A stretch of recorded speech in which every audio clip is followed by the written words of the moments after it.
There we go. Okay, when I first started this, it was just a basic AM transmitter using the little oscillator cans. So many megahertz, tried different ones. And then it evolved. I had to do one more little thing. I had to change a couple things. So this is probably the third idea, maybe the fourth, going into the computer to be edited. So behind me here should be titled The Evolution of a 4 Megahertz Transmitter. One improvement was I changed the male jack that goes into the CD player. It was I started off as a mono jack. Then I found some bad headphones, cut the headphone part off, used the cable. But in the cable, I have some basic pictures anyway. In the cable channel, the right channel, and out of each cable, of course, there were two wires. Two of those wires were ground, and the other two were each channel. So I twisted the wires together, the ground wires, and soldered them. And then I also soldered the left channel and right channel. And those I will attach wires and stick in the proto board. I have that also in here on the new schematic. And I tried various resistors. 10K seems to be okay. I don't even know if you need any resistors. Anyway, of course your CD player goes into the 386. The output of the 386 pin 5 goes into the power pin of the oscillator can. So the 386 powers this RF oscillator can. From there, I had it going to a low pass filter, and I didn't get much range. So then I said, well, today I'm gonna put in an RF amplifier, and of course you have to figure out what the circuit likes, what kind of distortion, etc. So anyway, I ended up using two of these 1 watt transistors, NPN transistors. So basically they're in parallel, collector to collector, emitter to emitter, base to base. Because I noticed they were getting quite warm, but I wanted the range. So I have a 33 ohm on the emitter. This is new. I tried various chokes up here on the collector. I ended up with a toroid, one of those round donut inductors I had in my junk box. And that one worked. It's a yellow-white, 20 turns. It was already made. So that worked. And then it goes out to the low-pass filter, which basically has a rolling cutoff at about 6 megahertz. And then it goes out to the antenna, which is about 8 feet of wire in my garage along the ceiling. And then I put a 360 picofarad cap at the base of the antenna so I could do a little tuning to peak the power going out. So the reason I put the low pass on here is to get rid of harmonics. This 4 megahertz can, some of these cans, oscillator cans, as you probably know, put out square waves.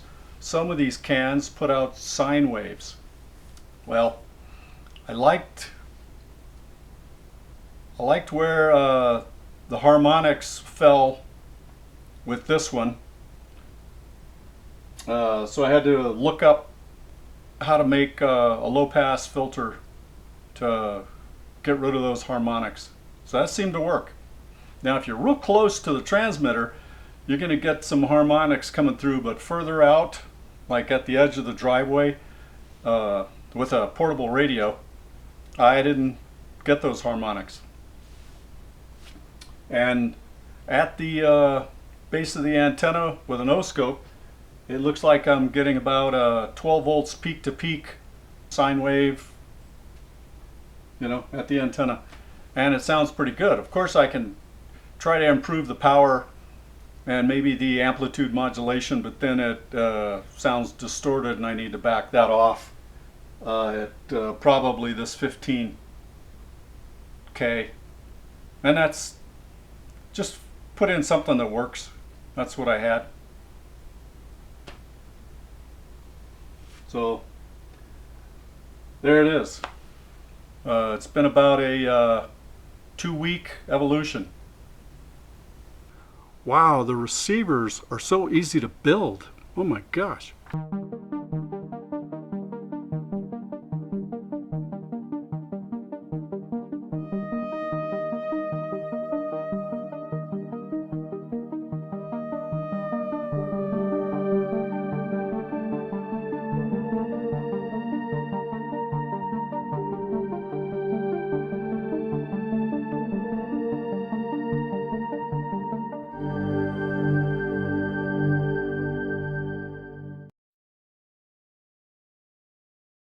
You need to filter those out so you don't cause any interference.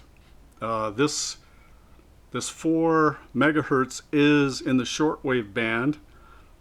You could do a lot of research for the oscillators and winding coils, etc. Because of ham bands, shortwave. But you don't want to interfere with anybody's TV, radio, including hams.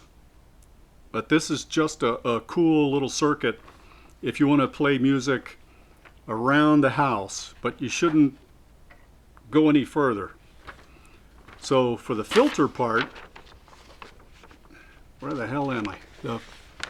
The filter part is right here.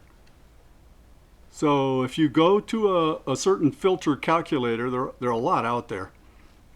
And of course this is just a real easy one. You don't have any more stages out here. And this took care of it. I was amazed. So you come out of the output.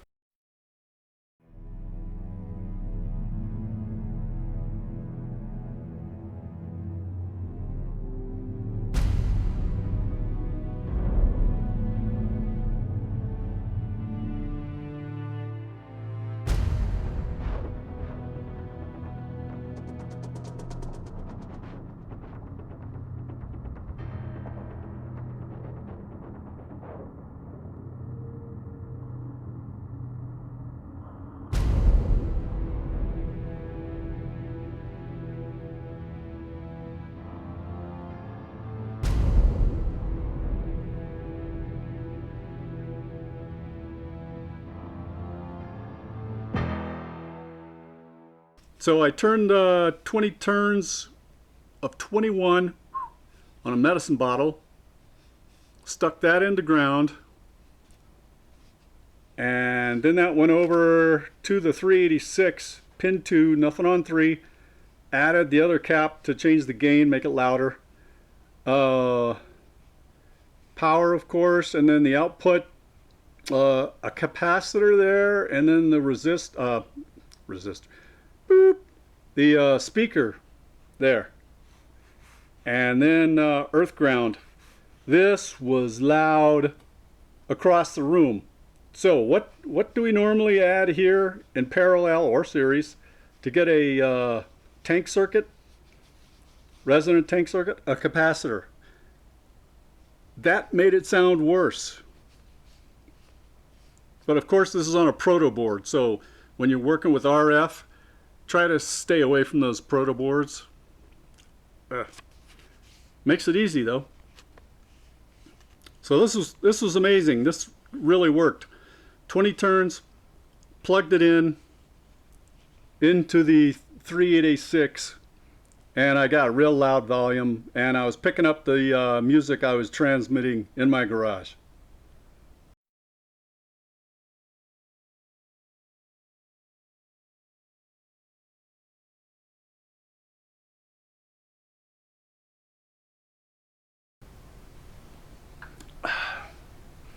Here's a schematic of something from the internet, which a lot of us have changed a little bit, but it's still a regenerative receiver for AM. L2, you'll have to move that away or closer to L1 for your best signal. Of course, that comes off here, your signal, and you tap off here, go to the 386 and on out to the speaker. This sounds a lot better than the previous schematic where it's not regenerative. You just have one coil. But you can also make this sound very bad if you get this too close. L1 and L2 too close together. With a strong signal, it will scream and sound bad. So you have to adjust that back and forth.